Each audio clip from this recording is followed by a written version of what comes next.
Let's get started by taking a look at some terms we'll use today. Our first term is CSMA-CD.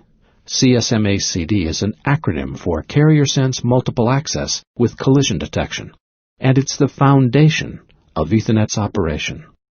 Carrier Sense means that a station wanting to send information will first listen on the channel to see if anyone else is sending traffic.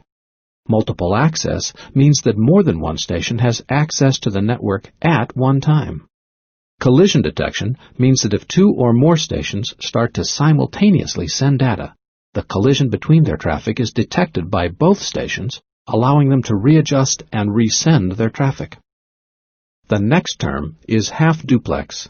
Half-duplex means that data can be transmitted bidirectionally between two devices. However, only one device can send at a time. Basically, this means that two devices can communicate over a single cable, but they must take turns transmitting and listening. If both attempted to communicate simultaneously, the messages will collide and both messages will be corrupted. Our last two terms are broadband and baseband. These are the two primary ways data is carried across media. Broadband is the transmission of multiple signals simultaneously by using different frequencies. Now, this is just like your cable TV.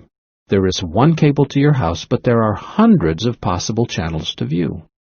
The simpler, cheaper, but less sophisticated transmission system is baseband. This technology only allows a single data signal to pulse through the line at a time.